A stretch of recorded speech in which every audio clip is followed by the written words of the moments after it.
वो कहते हैं ना, जब समंदर में कश्ती उतार दी है तो तूफानों से क्या डरना। ये तूफान तो आएंगे क्योंकि तुमने तो अपनी कश्ती समंदर में उतारी है। वो दिलेर है, वो उसके पास जिगर है, उसके पास इतना बड़ा दिल है कि वो समंदर से भी लड़ना जानता है। भाई तो कहते हैं कि रेत का नाव बना के हम समुंदर से लड़ने चले हैं। वहाँ पे आपका जो भरोसा है, जो आपका विश्वास है, बस वो अटूट होना चाहिए। वहाँ पे समंदर भी हाथ जोड़ लेता है जहाँ पे राम जैसी क्षमता हो, राम जैसी ताकत हो। अगर समंदर न माने तो उसे सुखाने की क्षमता होनी चाहिए, उसे डांटने की, उसे समझाने की स्वयं में प्रवृत्ति होनी चाहिए, स्वयं का चरित्र होना चाहिए। जहाँ पे तुम्हारे चरित्र के सामने समंदर भी हाथ जोड़ के खड़ा रहे, समंदर भी माफ़ी मांगने लगे कि उसकी ये सबसे बड़ी गलती रही कि कुछ समय के लिए आपको रोका। राम का पूरा जीवन सीखने योग्य है, लेकिन कुछ कहानियाँ ऐसी भी हैं जो राम जैसी प्रचलित ना हो सकी। कुछ कहानियाँ ऐसी हैं जो रावण जैसे खुद को बता नहीं पाए कि मेरे में भी सच्चाई है। हमेशा एक पक्ष स्वयं की सत्यता को देखता है। अगर रावण को देखा जाए तो वो अपनी सत्यता देखेगा, राम के भक्तों को देखा जाए तो अपने राम को मानेंगे। लेकिन सत्यता तो उस ईश्वर में है जिनके दोनों पक्ष हैं, दोनों पक्ष आपस में युद्ध कर रहे हैं सिर्फ इस चीज़ को दुनिया को बताने के लिए कि हमेशा सच की विजय होती है। क्योंकि दुनिया के संविधान में, ईश्वर के संविधान में इसे लिखित किया जा चुका है कि सत्य की विजय हमेशा असत्य पे होनी है। जहाँ आप गलत हो वहाँ पे आपको आने वाले समय में हारना पड़ेगा, मजबूर होके भागना पड़ेगा। और रहा सवाल रोज़ रोज़ की जो पीड़ा होती है, जो दर्द होता है, जो अपशब्द लोग बोलते हैं, तो वो अपशब्द तो आम बात है, क्योंकि उस अपशब्द के बदले ही तो आपको सम्मान मिलेगा। जो बुरा बोल रहे हैं उन्होंने ही एक बार सीता को बुरा कहा था, उन्होंने ही अग्नि परीक्षा के बाद ये बोला था कि राम से कि तुम दोबारा उनकी परीक्षा लो, और राम ने उनकी परीक्षा ली।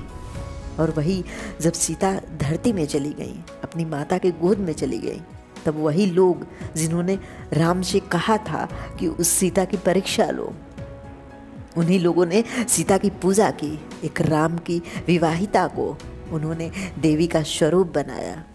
तो दुनिया की चिंता क्यों करते हो जब ईश्वर उस इंसान के अपशब्द से नहीं बचे हैं? तुम तो मामूली एक इंसान हो। जब सीता को स्वयं के सत्यता के लिए अग्नि परीक्षा देना पड़ा क्योंकि वो स्वयं देवी थी, तो तुम तो मात्र एक इंसान हो। लोगों के बुरे शब्द आएंगे क्योंकि वो बुरे शब्द ही तुम्हें मजबूती देते हैं। करो ना, दोबारा करो, उठो, दौड़ो, ये जीत तुम्हारी है। तुम जिससे लड़ रहे हो वो आम बात नहीं है, ये तुम्हारी जिंदगी है। तुम्हें जीतना होगा क्योंकि तुम्हें उठकर उन्हें बताना होगा कि उनके बुरे शब्द तुम्हें झुकने नहीं देते, तुम्हें रुकने नहीं देते, तुम्हें गिरने नहीं देते, बल्कि एक मजबूती देते हैं दोबारा दौड़ने के लिए, दोबारा उठने के लिए, और एक नए सवेरे की तरह युद्ध लड़ने के लिए। क्योंकि तुम्हें क्षमता है, वो लोग तुम्हें रोक नहीं सकते। उनके बुरे शब्दों में इतनी क्षमता नहीं है कि वो तुम्हारे ताकत को संभाल सके, इसलिए वो तुम्हें बुरे शब्द बोलते हैं। वो सह नहीं सकते, तुम्हारी कामयाबी को वो देख नहीं सकते, इसलिए तुम्हें वो बुरे शब्द बोलते हैं। क्यों ध्यान देते हो उनके बुरे शब्द पे? अगर तुम्हारे पास भोजन नहीं होगा तो वो क्या भोजन देंगे? नहीं देंगे। वो एक दिन का तुम्हारा पालन पोषण नहीं कर सकते, फिर होते कौन है वो बोलने वाले? जीवन तुम्हारा है, श्वास तुम ले रहे हो। शरीर पे अगर कहीं चोट लगेगा तो दर्द तुम्हें होगा।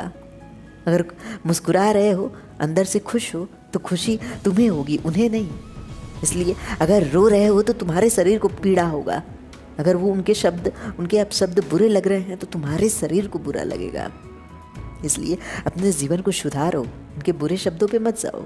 उनका यही काम है, ईश्वर ने उन्हें इसीलिए इस धरती पे भेजा है। या तो तुम दौड़ रहे होगे, जीत रहे होगे, तो कुछ लोग तालियां बजाएंगे, या तो तुम्हें पीछे की तरफ खींचना चाहेंगे, तुम्हें गिराना चाहेंगे, तुम्हें हराना चाहेंगे, तुम्हारे मनोदशा को, मनोबल को इस कदर गिराएंगे कि तुम दोबारा जीत न सको, तुम दोबारा दौड़ न सको। Thank you guys.